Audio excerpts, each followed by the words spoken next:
What is up, everyone? Today we are diving into something absolutely massive that has been nearly a decade in the making. Can you actually believe it has been that long since we first met Eleven and the boys in Hawkins? After watching this show for almost 10 years, it is honestly surreal to realize that Stranger Things is finally nearing its end. We have grown up with these characters, and now we are standing on the precipice of the grand finale. Going into Volume 2 of Season 5, I think we all had this feeling that there was still an impossible amount of story left to be told. How could they possibly wrap everything up? While Volume 1 hit the ground running and basically never stopped, Volume 2 thankfully keeps that same energy. It does not let up for a single second, keeping a foot on the gas and even literally flooring it in one specific scene that had me on the edge of my seat. The stakes have never felt higher than they do right now, and the atmosphere is just electric. Now, let us set the stage for where we are at when Volume 2 kicks off, because things are looking pretty dire for our favorite Hawkins residents. The groups are still completely fractured and split up across different dimensions and mental planes, which adds so much tension to the narrative. You have got the main crew back in Hawkins, some people trapped in the terrifying landscape of the Upside Down, and then you have the mental battleground of Vecna's mindscape. It is a lot to keep track of, but the show manages to weave these threads together in a way that feels totally urgent. While Max and Holly are desperately trying to find a way home and return to their physical bodies, the two groups stranded in the Upside Down are busy making some truly wild discoveries that change everything we thought we knew about the lore of this world. It is intense, it is scary, and it feels like the walls are closing in on everyone simultaneously. One of the most interesting parts of this volume is how the Hawkins crew is finally trying to understand the full extent of Will Byers' powers. We have known since Season 1 that Will has this deep, traumatic connection to the hive mind, but we are finally seeing them try to weaponize that connection. They are asking the big questions. How can his link to Vecna be used to their advantage? Can he see what the enemy is thinking before he acts? This is such a full-circle moment for Will's character, moving from a victim of the Upside down to someone who might actually be the key to destroying it. I personally loved seeing the team actually strategizing, rather than just reacting to the next monster attack. It shows how much they have matured and how desperate they are to end this nightmare once and for all. But as we know with this show, playing with the hive mind is like playing with fire, and someone is bound to get burned. If there is one thing you need to keep in mind while watching Volume 2, it is that you should probably prepare yourself for some serious heartbreak. Based on where the characters end up by the time the credits roll, it is best to go into the rest of the show with the mindset that no one is truly safe. The Duffer Brothers have already taken some massive swings in the first half of Season 5, but they really ramp up the intensity here. As the clock literally and figuratively runs out for the Hawkins crew, the sense of plot armor we usually expect for main characters starts to vanish. You can feel the danger in every scene. It is not just about the jump scares anymore. It is about the very real possibility that we are going to lose people we have loved for years. The show gets darker, the stakes get heavier, and honestly, I was holding my breath through most of these episodes because the atmosphere is just that thick with dread. Now we have to talk about a bit of a controversial point, which is what some people are calling middle movie syndrome. Because Season 5 was split into volumes, Volume 2 essentially has to function as the middle act of a very long movie. It picks up exactly where Volume 1 left off, with Will having just saved his friends using his newfound abilities. However, the victory is short-lived because the party quickly realizes they failed in their primary mission to keep the remaining kids safe from Vecna. This realization sets the tone for much of the volume. A huge portion of these episodes is dedicated to regrouping.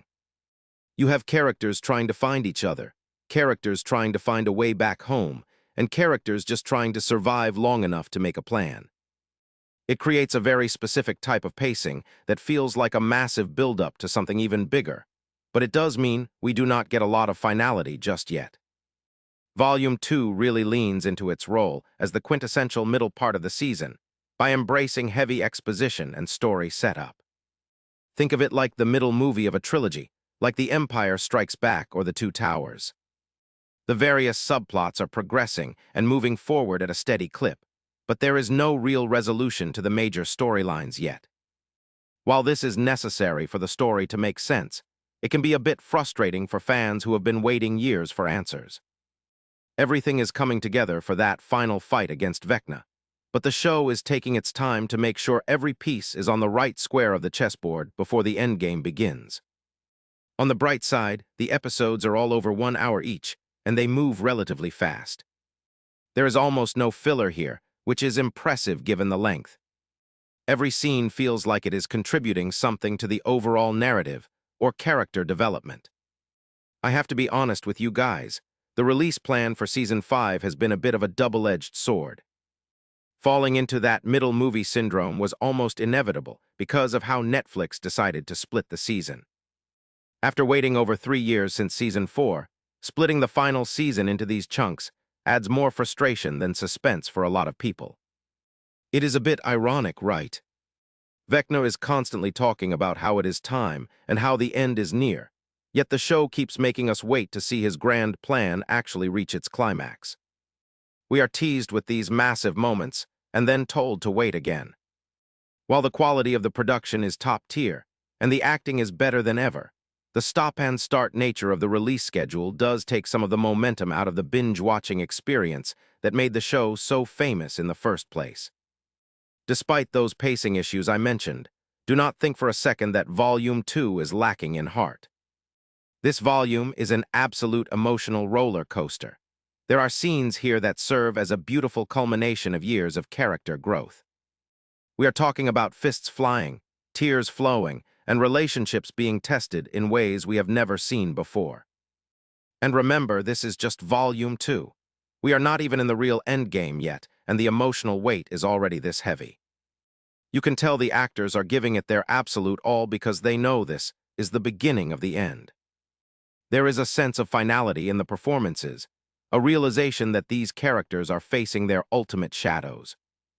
It makes for some really powerful television that reminds you why we all fell in love with these kids from Hawkins in the first place.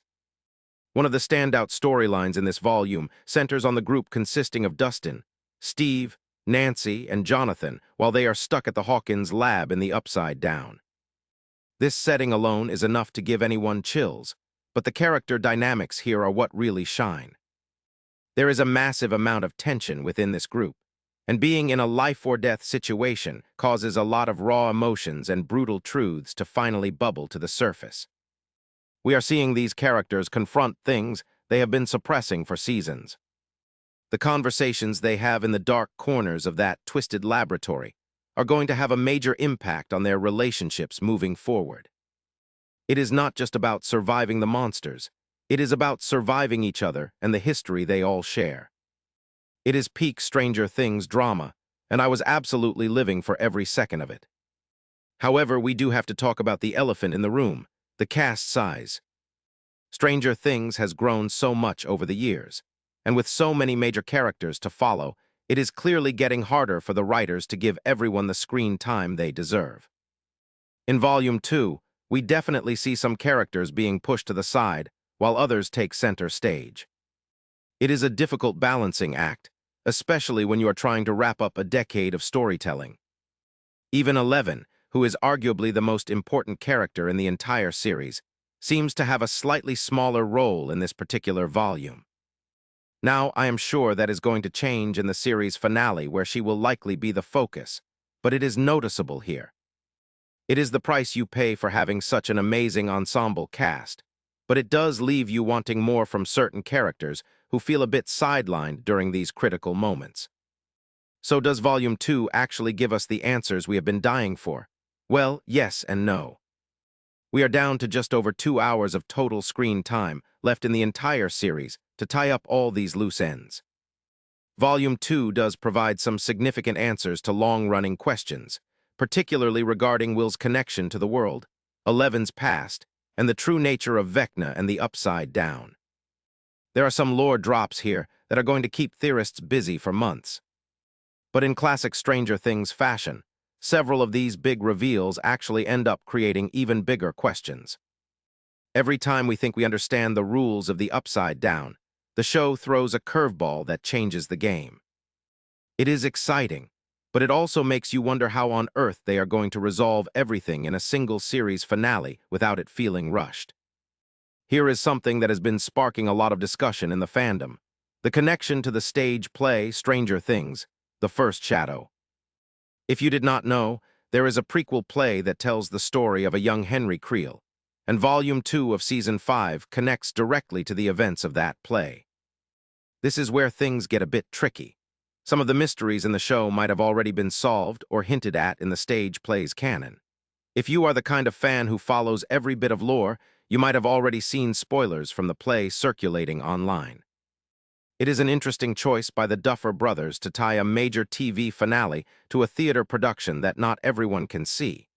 It definitely adds a layer of depth for those who know the story, but it might leave some casual viewers feeling like they missed a piece of the puzzle. I personally feel that if the events of the stage play were intended to feature such massive spoilers for the main series, it would have been a lot better to make The First Shadow more widely available. Not everyone can fly to London or New York to see a play. At the very least, there should have been a bigger effort to warn fans about how much the play would impact the final season. In this day and age, keeping those secrets under wraps is almost impossible. I really hope the Duffer Brothers go above and beyond what was revealed in the play to give us something truly fresh and surprising in the finale. We want an ending that feels earned within the context of the show itself, not one that requires homework from a different medium. That said, the connections we do see in Volume 2 are handled with a lot of style and definitely raise the stakes for the final confrontation. Looking ahead, the road to the series finale is going to be a long one. We have both Volume 1 and Volume 2 of Season 5 available on Netflix right now, but the actual end of the road is still a while away. Mark your calendars, because the series finale is set to be released on December 31st, 2025. That is right, we are going to be ringing in the new year with the end of Stranger Things. It is a poetic date for a show that has always been so focused on nostalgia and the passage of time. It gives us plenty of time to rewatch the entire series and look for all those hidden clues we might have missed. I think the anticipation for that final episode is going to be unlike anything we have seen in TV history. It is the end of an era for Netflix and for sci-fi fans everywhere.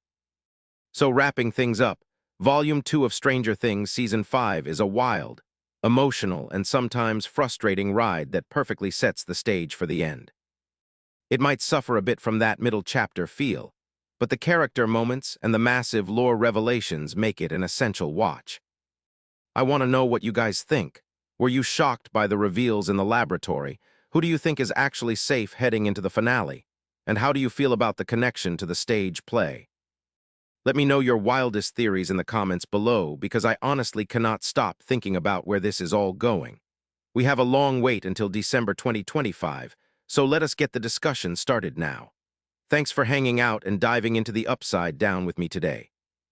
I will see you in the next one, when we hopefully have more answers about the fate of Hawkins.